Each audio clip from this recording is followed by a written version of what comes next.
तो हेलो नमस्कार दोस्तों, स्वागत है आपका अपना चैनल शिक्षा दर्शन पर। प्यारे दोस्तों, आज सेशन में हम लोग देखेंगे टेक्स्ट बुक द्वारा जो साइंस बूस्टर ई बुक जो जारी किया गया है उसका हम लोग सोल्यूशन करेंगे। ठीक है, इसमें से आपको पता है दोस्तों, टेक्स्ट बुक द्वारा जो बूस्टर ई बुक जारी किया गया है इसमें 500 प्लस साइंस ऑब्जेक्टिव है। इसको आप अगर जो एक बार देख लेंगे तो आपको टेक्स्ट बुक पर जितना भी सेट प्रैक्टिस कर रहे होंगे उसमें साइंस का क्वेश्चन आता होगा तो लगभग लगभग सोल्व हो जाता है दोस्तों। ज्यादा क्वेश्चन नहीं है, बायोलॉजी में लगभग 124 क्वेश्चन है। तो हम लोग फिजिक्स को देख लिए हैं, अब हम लोग बायोलॉजी देखेंगे, उसके बाद केमिस्ट्री देखेंगे। तो चलिए हम लोग टॉपिक वाइज और कम करके 20-20 क्वेश्चन कर करके हम लोग बायोलॉजी को कंप्लीट करते हैं। तो चलिए, बायोलॉजी का दोस्तों ये पहला वीडियो है। अगर जो आप फिजिक्स नहीं देखें तो फिजिक्स इसी चैनल में जाकर के प्ले लिस्ट में जाकर के आप देख सकते हैं फिजिक्स का। चलिए बायोलॉजी स्टार्ट करते हैं बिना समय गवाए। पहला क्वेश्चन, इससे पहले आपसे अनुरोध है दोस्तों कि आप इस चैनल पर नए हैं, चैनल सब्सक्राइब करें, वीडियो को लाइक करें। देखिए क्वेश्चन नंबर 1 आपको कह रहा है कि रक्त के उचित थक्के बनाने के लिए विटामिन की आवश्यकता होती है। कौन सा विटामिन की आवश्यकता होती है? जब रक्त का थक्का नहीं बनता है तो रक्त का थक्का बनाने के लिए कौन सा विटामिन का आवश्यकता होती है? तो आप कहेंगे सर विटामिन के की आवश्यकता होती है। किसका आवश्यकता होता है? विटामिन के की आवश्यकता होती है। अब कहेंगे दोस्तों कि विटामिन के को जो रासायनिक नाम है उसका नाम क्या है? विटामिन के का रासायनिक नाम, तो विटामिन के का रासायनिक नाम है दोस्तों क्लिकवोनान। क्या नाम है? क्लिकवोनान नाम है। विटामिन के का रासायनिक नाम क्या है? क्लिकवो नॉन जो है से क्या है? विटामिन के का रासायनिक नाम है। अब कहेंगे विटामिन ए का रासायनिक नाम क्या है दोस्तों? तो विटामिन ए का रासायनिक नाम रेटिनॉल है। रासायनिक नाम भी डायरेक्ट पूछ देता है, रासायनिक नाम क्या है, तो रासायनिक नाम भी पूछ देता है। तो देखिए विटामिन डी का रासायनिक नाम क्या है? तो कैल्सीफिरोल है। क्या है? कैल्सीफिरोल है। क्या है? Calciferol, calciferol. ठीक है। विटामिन ई का रासायनिक नाम क्या है? टेकोफिरोल। क्या है? टेकोफिरोल। ठीक है। चलिए अगला क्वेश्चन देखिए।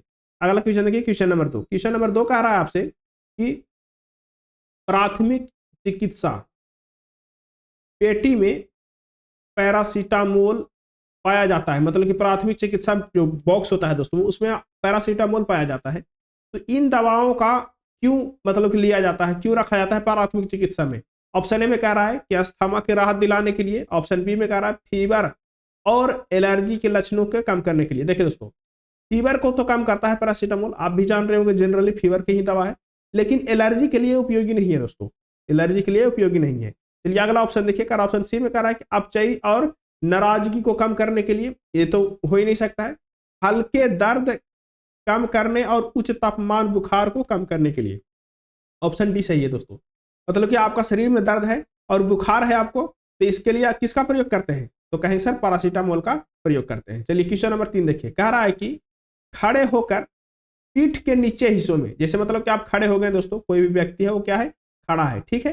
खड़ा होकर क्या कर रहा है कि पीठ के बल से क्या रहा है? मुड़ रहा है। धीरे धीरे क्या हो रहा है? धीरे धीरे पीछे की ओर झुक रहा है। कुछ समय तक इसी मुद्रा में रहने को क्या कहलाता है? कुछ समय में क्या होता है दोस्तों? कुछ समय तक इसी मुद्रा में रहता है। मतलब मान के चलिए एक प्रकार की योगा है, तो इसको क्या बोलेंगे? तो पस आर्कन बोलेंगे। क्या बोलेंगे इसको? ऑप्शन इसका बी सही है, पस आर्कन। चलिए अगला क्वेश्चन देखिए, क्वेश्चन नंबर 4। चलिए अगला कह रहा है क्वेश्चन नंबर 4 दोस्तों, कह रहा है कि रिक्त स्थान में सबसे उपयुक्त विकल्प को चुने। जो रिक्त स्थान में कह रहा है कि यदि एक पौधे समजीवी टीटीआर है तो समलक्षणी होगा। क्या होगा समलक्षणी? तो ये बौना और गोल होगा दोस्तों। क्या होगा समलक्षणी? अगर जो समजीवी है, समजीनी है, तो क्या होगा? बौना और गोल होगा। चलिए क्वेश्चन नंबर 5 देखिए, कह रहा है कि निम्नलिखित में से कौन लैंगिक और अलैंगिक दोनों तरह के प्रजनन करता है? देखिए दोस्तों, लैंगिक और अलैंगिक, लैंगिक जनन और अलैंगिक जनन के बारे में थोड़ा सा समझ लीजिए। लैंगिक जनन जो है दोस्तों, लैंगिक और अलैंगिक जनन में थोड़ा सा क्या है? कंफ्यूजन है। ठीक है, कंफ्यूजन है। तो लैंगिक जनन कौन करेगा और अलैंगिक जनन कौन करेगा दोस्तों? तो लैंगिक में दोस्तों 2 युग्मक की जरूरत होता है। क्या होता है? 2 युग्मक, 2 युग्मक का जरूरत होता है लैंगिक में। इसमें एक युग्मक नर रहेगा, एक युग्मक मादा रहेगा दोस्तों। ठीक है। अलैंगिक में 2 युग्मक का जरूरत नहीं है। अलैंगिक क्या होता है दोस्तों? वो टूट टूट करके अपना प्रजनन करता है, वहां पे क्या होता है? विखंडन होता है उसमें, तो वो क्या कहलाएगा? अलैंगिक कहलाएगा। तो कह रहा है कि लैंगिक और अलैंगिक दोनों प्रकार का प्रजनन किसमें? तो हाइड्रा में है दोस्तों। किसमें है? हाइड्रा में। हाइड्रा क्या है? हाइड्रा में क्या होता है? उसमें लैंगिक भी होता है और अलैंगिक भी होता है हाइड्रा में। ठीक है। चलिए आगे देखिए, अगला क्वेश्चन देखिए। अगला क्वेश्चन, क्वेश्चन नंबर 6 कह रहा है कि उस विटामिन का नाम बताएं जिसकी कमी के कारण अत्यधिक रक्त बहने लगता है। देखिए कौन सा ऐसा विटामिन है जिसको कमी करने से क्या होता है कि अत्यधिक रक्त का क्या होता है, स्रावन होने लगता है। तो आप कहेंगे सर विटामिन के की कमी से अत्यधिक रक्त बहता है, क्यों? क्योंकि विटामिन के की कमी से क्या होता है, रक्त का थक्का नहीं बनता है। ठीक है, अब देखिए इसमें भी विटामिन के का रासायनिक नाम क्या होगा, जल्दी बताइए। विटामिन के का रासायनिक नाम क्या होगा, जल्दी बताइए। तो फिलिफेनॉल। विटामिन सी का रासायनिक नाम क्या होगा, तो एस्कॉर्बिक होगा दोस्तों। क्या होगा, एस्कॉर्बिक। एस्कॉर्बिक। विटामिन सी का रासायनिक नाम क्या होगा, एस्कॉर्बिक। विटामिन बी का रासायनिक नाम क्या होगा दोस्तों, विटामिन बी का रासायनिक नाम क्या होगा, विटामिन बी का रासायनिक नाम क्या होगा, थायमीन। क्या होगा, थायमीन। ये जब याद रखना है दोस्तों, ये क्या करना है, रासायनिक नाम को याद रखना है। चलिए अगला देखिए, क्वेश्चन नंबर 7। क्वेश्चन नंबर 7 कह रहा है कि मस्तिष्क का कौन सा हिस्सा सांस लेने को नियंत्रित करता है। जो सांस लेते हैं दोस्तों उसका नियंत्रण कौन करता है, तो पश्च मस्तिष्क करता है। ठीक है, पश्च मस्तिष्क करता है। ऑप्शन इसका बी सही है, लेकिन टेक्स्ट बुक में ऑप्शन डी दे रखा है दोस्तों, अध्यांश, मध्यांश, लेकिन मध्यांश नहीं दे रहा है। ये ऑप्शन इसका बी सही है, पश्च मस्तिष्क। चलिए अगला देखिए, अगर जो पश्च मस्तिष्क है दोस्तों उसमें क्या होता है कि मेडुला होता है। क्या होता है, मेडुला अबट्टू। क्या होता है, मेडुला अबट्टू। मेडुला अबट्टू ये क्या करता है, सांस लेने को नियंत्रण करता है। चलिए अगला देखिए, क्वेश्चन नंबर 8। क्वेश्चन नंबर 8 आपको कह रहा है कि पुष्प के मध्य में स्थित मादा प्रजनन अंग क्या होता है। जो मादा प्रजनन भाग है जो पुष्प में दोस्तों, फूल में, उसमें मादा प्रजनन भाग कौन सा है। देखिए पहले तो आप पुरुष देखिए कि उसमें पुरुष प्रजनन क्या होता है, पुरुष प्रजनन अंग कौन सा होता है, और मादा कौन होता है। ठीक है, तो मादा जो होता है दोस्तों अंडाप होता है। क्या होता है, अंडाप। ठीक है, अंडप क्या होता है, मादा होता है। पुरुष कौन सा होता है दोस्तों, तो पुंकेसर जो है, पुंकेसर, वो पुंकेसर जो है पुरुष होता है दोस्तों। तो यानी कि ऑप्शन कौन सा सही है, ऑप्शन इसका डी सही है। चलिए अगला देखिए, क्वेश्चन नंबर 9। क्वेश्चन नंबर 9 आपको कह रहा है कि पौधों में प्राथमिक वृद्धि किसके द्वारा होता है। जो पौधा है तो प्राथमिक वृद्धि किसके द्वारा होगा, तो मध्यनिष्ठ विभेज्योतक द्वारा और शीर्ष विभेज्योतक द्वारा। यानी कि ऑप्शन सी और डी, यानी कि कौन सा ऑप्शन सही होगा, ऑप्शन इसका डी सही होगा। क्वेश्चन नंबर देखिए 10 कह रहा है कि बायोगैस में मीथेन का प्रतिशत कितना होता है। देखिए दोस्तों, बायोगैस में मीथेन का जो प्रतिशत है वो 50 से 75% है। क्या है, 50 से 75%। लेकिन इसमें क्या दिया गया है, ऑप्शन ए दिया गया है 75%। अब आ जाएंगे थोड़ा सा, बायोगैस में होता क्या क्या है, तो मीथेन हो गया CH4, उसके बाद हाइड्रोजन भी होता है दोस्तों H2, उसके बाद CO2 भी होता है दोस्तों CO2। तो हाइड्रोजन की प्रतिशत कितना है, जो हाइड्रोजन है उसका प्रतिशत है 0 से 1%। कितना है, 0 से 1% हाइड्रोजन। और CO2 जो है कार्बन डाइऑक्साइड, उसका कितना है, तो 25 से 50% CO2 रहता है। ठीक है दोस्तों, चलिए आगे देखिए। आगे देखिए अगला क्वेश्चन, क्वेश्चन नंबर 11 कह रहा है, क्वेश्चन नंबर 11, डीएनए का एक खंड जो एक प्रोटीन की जानकारी प्रदान करता है उसे क्या कहते हैं। जिसमें दोस्तों क्या हो कि प्रोटीन का जानकारी हो। डीएनए का एक खंड है जिसमें प्रोटीन का जानकारी मिलता है। किसका जानकारी मिलता है, प्रोटीन का। तो उसको क्या बोलते हैं, तो उसको जीन बोलते हैं दोस्तों। क्या बोलते हैं, जीन बोलते हैं उसको। डीएनए में जो प्रोटीन का जानकारी होता है उसको क्या बोलते हैं, जीन बोलते हैं, जीन कहा जाता है। चलिए अगला क्वेश्चन देखिए, क्वेश्चन नंबर 12 कह रहा है कि निम्नलिखित में से कौन सा बायोगैस घटक नहीं है। कौन सा कह रहा है कि बायोगैस का घटक नहीं है। अभी देखिए दोस्तों, बायोगैस का घटक कौन सा नहीं है, तो मीथेन है CH4, ये तो है ही। मीथेन कितना परसेंट होता है, अभी बताया आपको 75% होता है। कार्बन डाइऑक्साइड भी है, CO2 भी है, CO2 भी है। कार्बन डाइऑक्साइड कहाँ पे है, CO2 यहाँ पे। कार्बन मोनोऑक्साइड जो है दोस्तों CO, ये जो है बायोगैस का घटक नहीं है, ये बायोगैस का घटक नहीं है। बाकी हाइड्रोजन सल्फाइड भी है, HS भी है, बायोगैस का घटक है, लेकिन कार्बन मोनोऑक्साइड बायोगैस का घटक नहीं है। ऑप्शन इसका बी सही है। चलिए क्वेश्चन नंबर 13 देखिए, क्वेश्चन नंबर 13 आपको कह रहा है दोस्तों, वैज्ञानिक वर्गीकरण में वर्गीकरण का मूल इकाई क्या है दोस्तों। जो वैज्ञानिक वर्गीकरण करता है उसके वर्गीकरण का मूल इकाई क्या है, गण, वंश, परिवार या प्रजाति। तो प्रजाति के अनुसार से वो क्या करता है दोस्तों, वर्गीकरण करता है वैज्ञानिक। वैज्ञानिक क्या करता है कि प्रजाति के अनुसार से वर्गीकरण करता है। ऑप्शन कौन सा सही हो गया इसका, ऑप्शन इसका आपके लिए हो गया सही डी। कौन सा हो गया, ऑप्शन इसका डी सही है। चलिए अगला क्वेश्चन देखिए, क्वेश्चन नंबर 14। क्वेश्चन नंबर 14 आपको कह रहा है दोस्तों, निम्नलिखित में से कौन सा सरल अस्थायी उत्तक है। देखिए उत्तक जो होता है दो प्रकार का होता है दोस्तों, एक होता है जटिल अस्थायी उत्तक, एक होता है सरल अस्थायी उत्तक।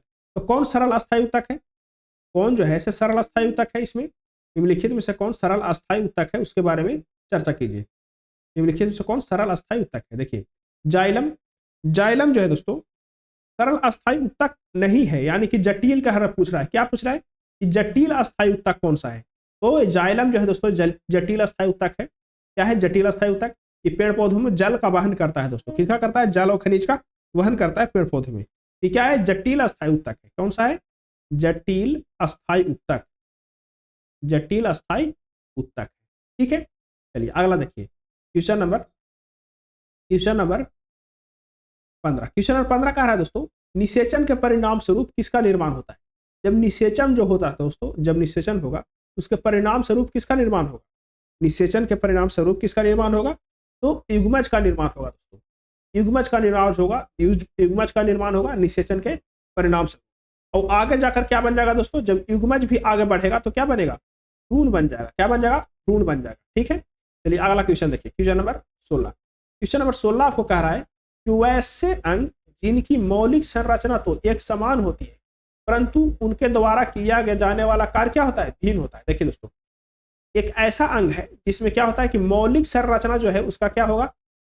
संरचना जो है उसका क्या होगा? संरचना समान होगा, लेकिन वो काम जो करेगा, वर्क जो करेगा वो क्या करेगा? अलग अलग करेगा। क्या करेगा? अलग अलग करेगा, भिन्न भिन्न करेगा, अलग अलग करेगा। तो उसको क्या बोलेंगे? उसका समरूप अंग बोल सकते हैं। क्या बोल सकते हैं उसको? समरूप अंग बोल सकते हैं। ऑप्शन इसका डी सही है। चलिए क्वेश्चन नंबर 17 देखिए, कह रहा है कि ऊर्जा उत्पादन के दौरान ग्लूकोज पाइरुवेट में विघटन कहाँ होता है? जब ऊर्जा का उत्पादन होता है दोस्तों एटीपी में क्या होता है? जब ग्लूकोज टूटता है किसमें? जब ग्लूकोज का पाइरुवेट होता है, विघटन होता है, किसमें बदलता है? एटीपी में बदलता है, पाइरुवेट में बदलता है। तो कहाँ होता है? कहाँ विघटन होता है? तो कोशिका द्रव में होता है दोस्तों। कहाँ होता है? कोशिका द्रव में होता है। ऑप्शन इसका बी सही है। कोशिका द्रव में होता है। जब ऊर्जा का विघटन कहाँ होता है? कोशिका द्रव में होता है। ग्लूकोज क्या होता है दोस्तों? ग्लूकोज लाइसेज और ग्लूकोज में विघटन होकर के पाइरुवेट क्या बनता है? ग्लूकोज क्या होता है? पाइरुवेट बनता है। पाइरुवेट क्या बनेगा? ग्लूकोज जब विघटन होगा तो क्या बनेगा? पाइरुवेट। पाइरुवेट बनेगा। एटीपी बनेगा दोस्तों। क्या बनेगा? एटीपी बनेगा और NADH। और क्या बनेगा दोस्तों? और जल बनेगा। क्या बनेगा? जल के दो अणु बनेगा। जल के दो अणु बनेगा यानी कि 2H2O। ठीक है, बनेगा। ठीक है, चलिए अगला क्वेश्चन देखिए क्वेश्चन नंबर 18। क्वेश्चन नंबर 18 कह रहा है आपको कि ऐच्छिक क्रियाओं की शुद्धता डॉट डॉट डॉट ऐच्छिक क्रियाओं की शुद्धता और शरीर की मुद्रा का संतुलन बनाए रखने के लिए उत्तरदायी है। देखिए दोस्तों क्या करता है कि जो ऐच्छिक क्रिया है आपके अनुसार इच्छा अनुसार कार्य हो रहा है, शरीर की शुद्धता, और क्या करता है कि जो मुद्रा है, संतुलन है शरीर का, जो खड़ा हो पा रहे हैं, बैठ पा रहे हैं, बोल पा रहे हैं, चल पा रहे हैं, तो इसको बनाए रखने के लिए कौन उत्तरदायी है? मस्तिष्क का कौन सा भाग जो ऐसे उत्तरदायी है? तो अनुमस्तिष्क उत्तरदायी है दोस्तों। कौन सा? अनुमस्तिष्क। ठीक है, अनुमस्तिष्क जो है तो मस्तिष्क का दूसरा बड़ा भाग क्या है? मस्तिष्क का दूसरा बड़ा भाग कौन सा है? दूसरा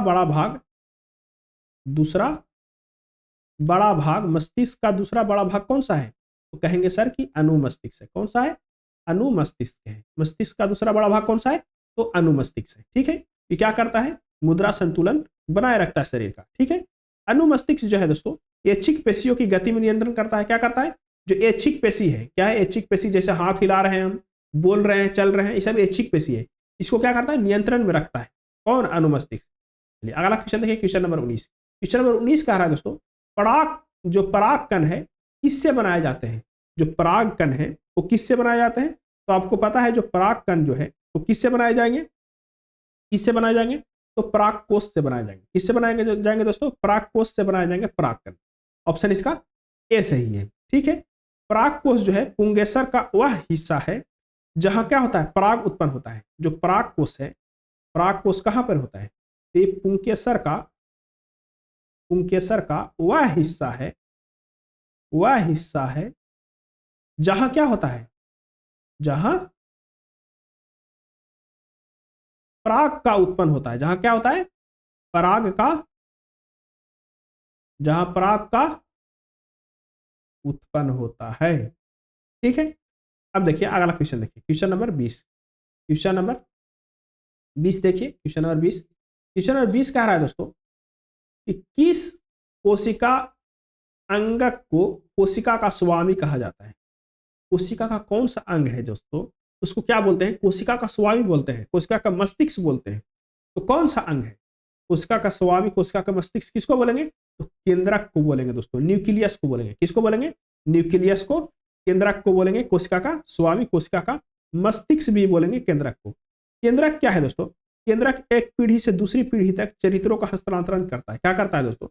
कि एक पीढ़ी वाला जो है, एक पीढ़ी की बात, एक पीढ़ी की संरचना, एक पीढ़ी की जो अनुवंशिकता है, उसको क्या करता है?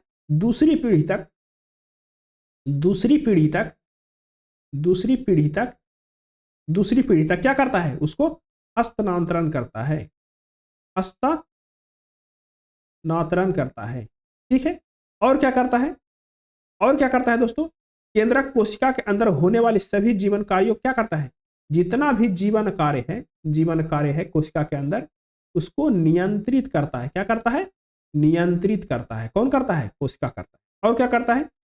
केंद्रक मोटे तौर पर गोलाकार होता है और दो झिल्लियों से घिरा होता है। जो केंद्रक है दोस्तों, केंद्रक, केंद्रक वो मोटे तौर पर क्या रहेगा? गोलाकार रहेगा और दो झिल्लियों से क्या रहेगा? ये घिरा हुआ रहेगा। ठीक है, ये केंद्रक। तो चलिए दोस्तों, हम लोग 20 क्वेश्चन को देख लिए। इसके बाद मिलते हैं अगले वीडियो के साथ में, उसमें 21 क्वेश्चन से स्टार्ट करेंगे। 21 क्वेश्चन से स्टार्ट करेंगे बायोलॉजी में। तो लास्ट तक देखने के लिए बहुत बहुत धन्यवाद। और आपसे अनुरोध है दोस्तों कि आप इस चैनल पर नए हैं तो चैनल सब्सक्राइब करें, वीडियो को लाइक करें। दोस्तों इसी चैनल के प्ले लिस्ट में जाकर के आप फिजिक्स का भी टेक्स्ट बुक का सीरीज देख सकते हैं।